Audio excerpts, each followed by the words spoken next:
The great thing about the physics puzzle genre is that it keeps showing us new stuff. From Armadillo Run to World of Goo to The Ball, physics manipulation is so rich a source of gameplay that, really, to even describe a game with the mere label physics puzzle game is as ill-defining as referring to the game simply as sport or strategy.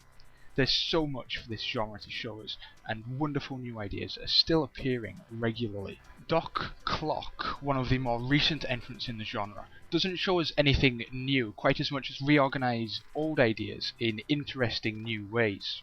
If you've played Bob Came in Pieces, Doc Clock will feel very familiar, but it puts an interesting twist on the idea. You're faced with a series of problems, and how you go about overcoming them is by collecting items in the environment, ranging from practical things like wheels and propellers, to downright silly things like sofas and fridge freezers. You then combine these items as you please to create contraptions to help you solve the game's problems. The game features a pretty fun story. You play as Doc Clock, an eccentric scientist who, despite being very talented, manages to screw everything up all the time. He's trying to create the perfect sandwich toasting machine, and in doing so, unwittingly transforms his cat into a potted plant. To undo this, he builds a time machine to travel back in time and stop himself, only to find that he's accidentally transported himself into the far future, and that all of mankind has been destroyed by a bunch of nutty, cardboard-worshipping robots, evolved from his own designs. So you set off with your trusty talking backpack that enjoys insulting you to find the scattered pieces of your time machine and hopefully set everything right. It's a fairly standard collect X items to prevent bad thing plot, but the game is charming and it's hard to keep a straight face a lot of the time. Things start off very simply with stuff like picking up logs and dropping them over chasms to create bridges, but it's not too long before you're making things like cars and helicopters. A common blight on the genre is that the developers usually keep you in the tutorial phase for far too long before things actually start to get interesting. Doc Clock is guilty of this, but definitely not as much as certain other games have been in the past. And this doesn't actually even hamper the game much, as the game changes and grows as you progress through the levels. The controls are simple and intuitive. You control your character in a platformery sort of way, able to walk left and right using the keyboard, and climb if there's something within reach you can grab onto. Interestingly, you can't jump, but that's where your contraptions come in. Items found in the environment can be collected simply by clicking on them. To make use of them, you drag them from your inventory and manipulate them using this large mechanical arm. You can also rotate them with the mouse wheel. So for instance, you might grab a wheel from your inventory and set it down on the floor. Obviously you want to set it on a flat surface or it will go rolling off. You then set your second wheel next to it and set your seat on top.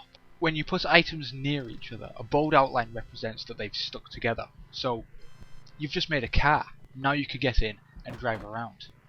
Then maybe you'll want to add an umbrella on top. You do that by dragging the umbrella out of your inventory, rotating it so it's the right way up, and then fixing it to your car simply by dragging it so that the umbrella overlaps with the car, and the bold outline will show you that they're now attached. Now you've got a car that will float, useful for crossing chasms that momentum alone won't take you across. But we're not finished yet. Maybe you want to add a propeller in there, drag it out of your inventory, stick it on the top of your umbrella, and now you've got yourself a floating helicopter car. And we're still not finished. Maybe now you want to give yourself a kickstart to get you up in the air, so maybe you'll attach a spring to the back of your car. Hitting space will now launch you into the air. And it goes on like this. The game is all about building and rebuilding your designs, but Doc Clock doesn't really do much with the idea. There are only a few basic items that are actually practical, things like wheels, propellers, springs, umbrellas, and the like, while sillier things like grandfather clocks and sofas really just exist for weight distribution purposes, and you can ignore them entirely. That really limits you to cars, helicopters, and rocket-powered vehicles. Far from solving the problems any way you want, you're really just conforming to one of very few standard designs in the game.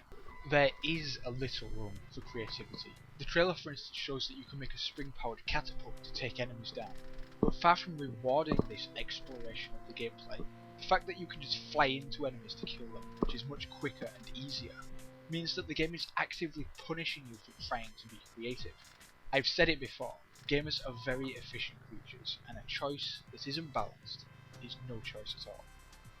So really all you're doing is choosing whether the little wheel goes on the back or the front of your car, or choosing whether the propeller on the top goes above or below your umbrella.